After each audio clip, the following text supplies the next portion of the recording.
نهم دعا بلوالا. امام احمد دا حدیث راوڑے دے، امام حیثمیم راوڑے دے، او حدیث حسن دے الحمدللہ.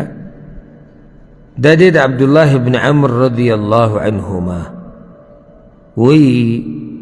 كان رسول الله صلى الله عليه وسلم يقول حين يريد أن ينام. وی کلب چی رسول الله صلی الله علیه وسلم ارادو کڑا چی ادشی نوی بے، چی کلب اراده دا خوبو کڑا نو دا دعا بے گفتا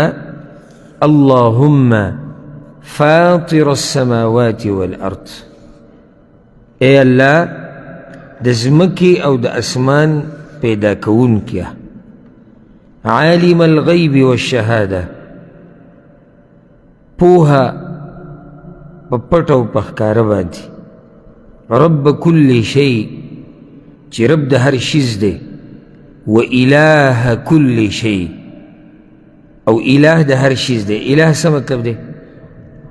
معبود، یعنی چی عبادتی کی. اشہد ان لا الہ الا انت، زگوئی ورکوم دا دے خبری چی نشتی دا عبادت حقدار مگر یوتے، وحدکا تیک یوازی، لا شریک لک تاثر سک شریک نشتی، وان محمدا عبدک ورسولک، او یقینا محمد صلی اللہ علیہ وسلم ستا بندہ و رسول دے، والملائکة یشہدون، او ملائکم گوئی کئی. اللهم انی اعوذ بک من الشیطان و شرکه، یا اللہ زب پنانی سم پتا سرا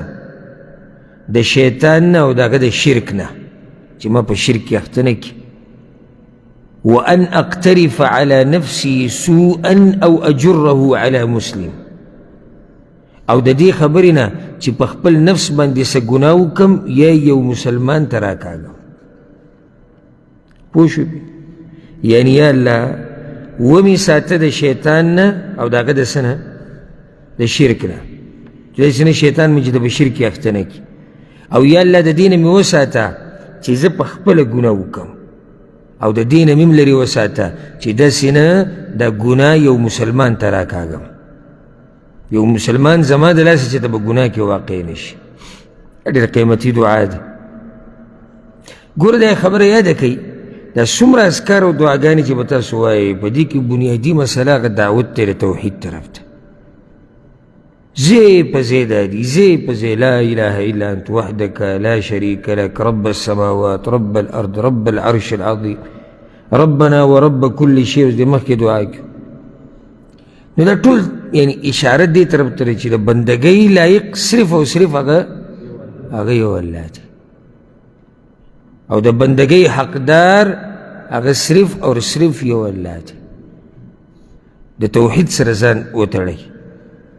صرف خالص بندگی دا اللہ کوئی، دا پیران موریدان باباگان درگاونا دربارونا تاویزونا کوڑی منتری دی نزان لری ساتے. یو سورز مخی میں یو اشتہار پا یو ویڈیو کولی دا یو مولانا سیب دا اگر 3 نمبری لکلی دا موبائل، او بیا دا مولانا سیب نومو نوی زمانگ سرا دا تاویزونو او دا خاص وظیفو دا پر رابطہ کولاشی، کمو مسئلو حل دے واوری دا طول لکلیو بکی او پا ویڈیو کیو کدا چا بچی نکی کدا چا واده نکی او کپا یو خزبان دی خاون نی مین ناگا دی رابطو کی، او که یو الک دی جنی سر واده کور وڑی و جنی ورنور کی، او یو جنی که خریشتا وڑی و خریشتا نرازی اگر دی رابطو کی، او که یو الک با جنی مینی و جنی دا طرف تا نگوری دی رابطو کی، او که دا چا کار نچلیگی اگر دی رابطو کی، او که دا چا یعنی طول ٹیکا سیب آگستی دا. اوس هر څه خو پرېږده دا نورې خو زه یو کار نه چلېږي او جو بیمار دی خو دا قصه پکې راووته که جنې باندې مینې او هغه په تا نه مینه نو بیا مولانا صاحب سره رابطه وکړه او که دا جنې د دغه هلک سره رشته کول غواړي او دا هلک نه غواړي نو جنې دې بیا د مولانا صاحب سره رابطه وکړي او ښه باقاعده یې ورسره لیکلي وو وی خویندې د راتلو کوشش که نه کوي نه دې کوي په موبایل د رابطو کې کار به وشي نن سبا هغه دغه راوتې دی که نه دغه د خوراک دا ډیلیوریانې چې کوي دنیا مخکې لاړې ته به کور کې ناستې کړپ بټن ووایي تا له روټۍ راوړي تا له اوبه راوړي تا له دوایي راوړي نو اوس دغه مولیانو په کې هم دغه سیسټم وراچولی ډیلیوریانو نه کور کې به ناستې اوس تا کار به کېږي آنلاین نو که څوک نه راځي نه دي راځي خو رابطې دې وکړي دا قسمه خلک او دا قسمه وظیفې د دې نه ځان لرې ساتئ یو مې واورېده بله ورځ وی که د چا نه څه ورکي که د چا نه څه ورک شوي او غل معلومول غواړي اورېدلې ده سر چې ته ووایو نو معنی دی توجه دې ورته وه که څوک غل معلومول غواړي یا دغه سامان دا چې دې پټ کړی شوی دی نو د هغې دپاره ذکر پته چې زر پیري انا لله دی او بیا پسې بیا 2 رکعات دی بیا به ویده شو نو غل به خوب کې ویني نو ما کور کې دا خبره کوله وړو سره لګیا وم دغه مې واورېد هغوی ته مې واورو نو ما دا که اوس څوک ویده شي روغ سړی خوب کې ویني دا غټه جاښه راته جوړه شوه یعنې اوس که ویده شي څوک هم ولیدو سهار به پې ورځو کې چې غله سامان راوباسه ته به لیدلی پرون خوب کې دا خو راته بله جاښه جوړه کړله ځکه چې خوب د انسان ته قسمه قسم خلک راتلی شي اوس یو سړی ویده شو او خپل یو خوږ ملګری یو دیندار هغه په خوب کې ولید هلکه دې به وایي چې ته وګوره دا دومره کلونه زما په دې غل باندې یقین و ها نن ما ته پته ولګېده چې سړی څه دی او غل راوخته نو داسې ناشنا اذکار دي او څه دغه دي او دا چې دی نو او یا به غل ویني یا به دغه سامان ځای ویني او یا به هغه غل په زړه کې داسې یېره راشي چې هغه به راشي تا ته به پخپله ووایي 3 خبرې دي نو یو صیب نه څه ورک شوي چې ګوره سره وي که څه شی هلته یې ورک شوي او ما سره رابطه وکړه او 10 تورې سره وکړه او 15 وکړو او چې ډېر خفه وي ما ورته دا ذکر وکړو او بله ورځ راکړه سخت خوشحاله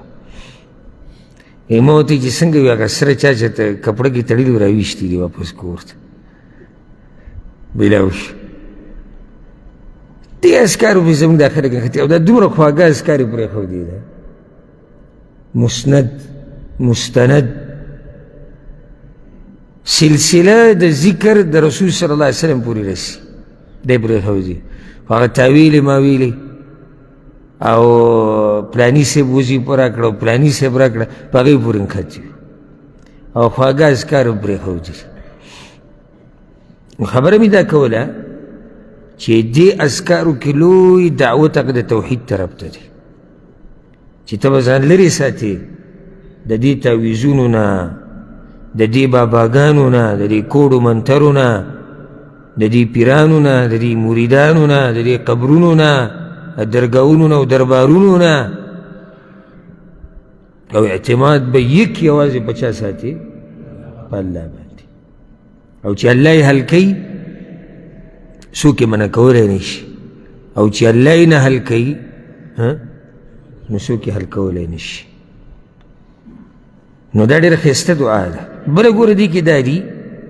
وان محمدا عبدک ورسولک او محمد صلی الله علیه وسلم ستا بنده دی ګوره رسول یې مخکې ووایي که بنده یې مخکې ووایي بنده ښه زموږ دا رسول چې دی صلی الله علیه وسلم دی مخکې بنده دی که مخکې رسول دی مخکې د الله بنده دی نو بیا رسول دی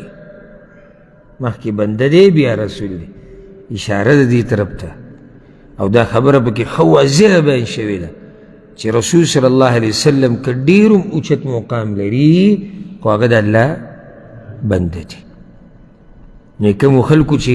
رسول صلی الله علیه وسلم راوچت کړی دی او د الله مقام ته یې رسولی دی او هغه ته یا رسول الله مدد وایي او د هغه نه سپارښونه غواړي او هغه ته وایي د خپلو خزانو نه مال راکړه، نو دا خلک په غلطه روان دي، ځکه چې دغه کارونه د الله دي.